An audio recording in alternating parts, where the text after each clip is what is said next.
And the reason that I had a passion for coffee is there's two things. One is the craft. I'm very drawn to the craft of coffee. The fact that you can learn how to be a barista fairly quickly, but mastering it is something you can spend a lifetime on. Same goes for roasting.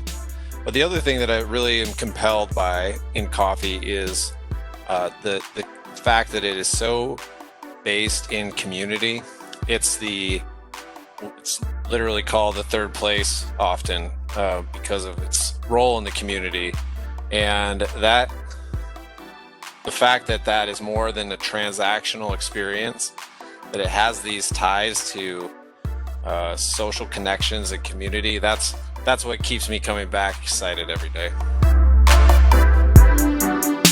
You know, what we're going for is experience that's different than what the mainstream corporate coffee market provides customers. We make sure that the customer feels like there's an experience happening from the time they walk in the door to when they have their drink or their food or whatever, take their beans with them, get them in the mail. We want it to be more than just transactional, because unfortunately, that's the easy way that things can tend in a corporate environment. And so we're very particular about that. That is what connects what we do and what we sell to our community. Cottonwood actually started as a way to provide me with what I thought would be off-season, off-farm income, because at the time when I came up with the idea, I was actually an organic farmer. And it was my idea that so I worked primarily in the summer and went to farmers markets and things like that.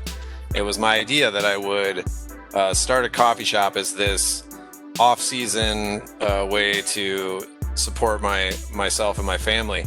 And that quickly overtook the farming operation, and I had to give one up. And I decided that farming is very hard. So I gave that up, and I started focusing full-time on Cottonwood. Cottonwood itself really came about because, and like I said, it's a byproduct of my firm belief in having something that is more than just transactional, just a way to make money. And so there had to be something deeper. And for me, it was the craft and the community. There's a lot to unpack there. A lot of it for me was about the values and the meaning of where we're located.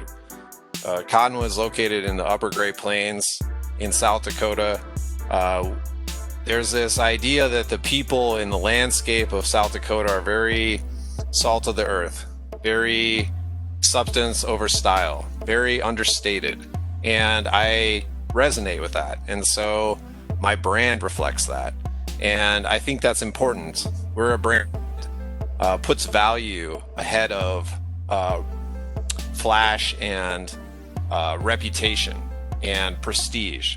We think that it's important that people can have access to what we think is great coffee. We think we produce great coffee, but we're very particular about the fact that we don't associate that with pretentiousness.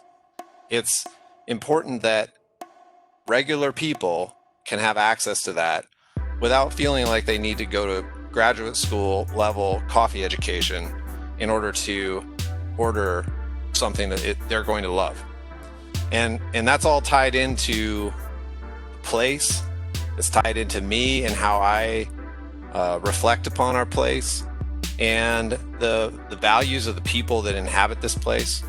So that's how Cottonwood came into being. We combine a lot of different priorities when we think about how we want to purchase and roast and present our coffee.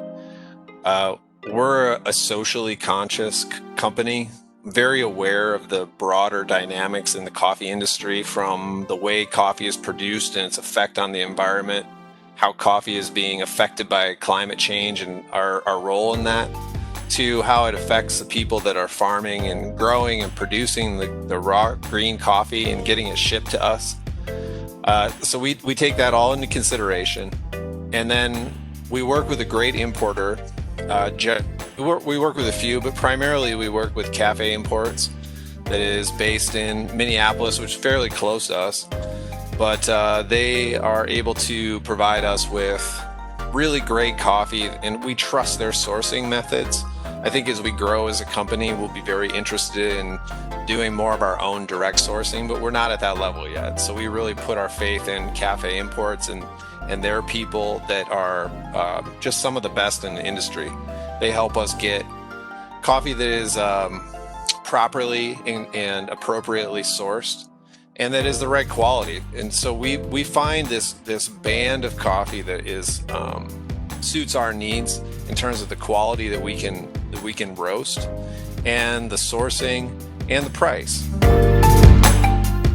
I'm very confident that we can put the quality of our coffee up against most roasters, certainly in the United States. That's that maybe is a little bit of a biased opinion, but I know our quality is good, and I know our pricing is fair, and I know that the way we're doing business is filled with integrity. So those things make me very happy. The slice of the pie of people that are drinking coffee like mine and my peers, it's fairly small. What most people are drinking is the stuff that's produced and sold in the grocery store. It's the most convenient thing that they're grabbing, even if it's not the low-end, mass-produced, really bad stuff that we all know. It's still the mainstream stuff that's a little bit more expensive, but still pretty much garbage. And so the competition is not amongst the roasters that are producing specialty grade coffee like mine. The goal is to bring into that, is to make the piece of the pie. And so the way we accomplish that is by being more relatable, being more accessible, being more authentic.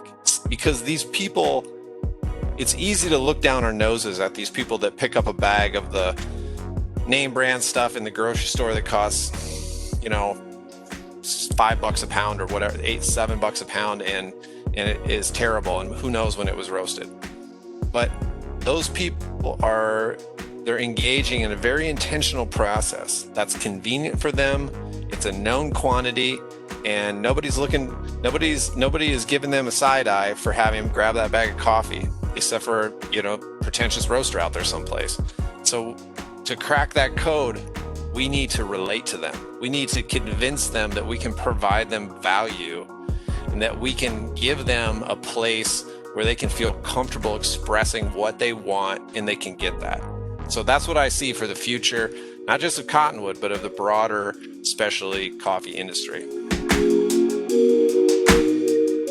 Hey, this is Jacob Limmer. I'm the owner and head roaster at Cottonwood in South Dakota, and this is Roaster Spotlight.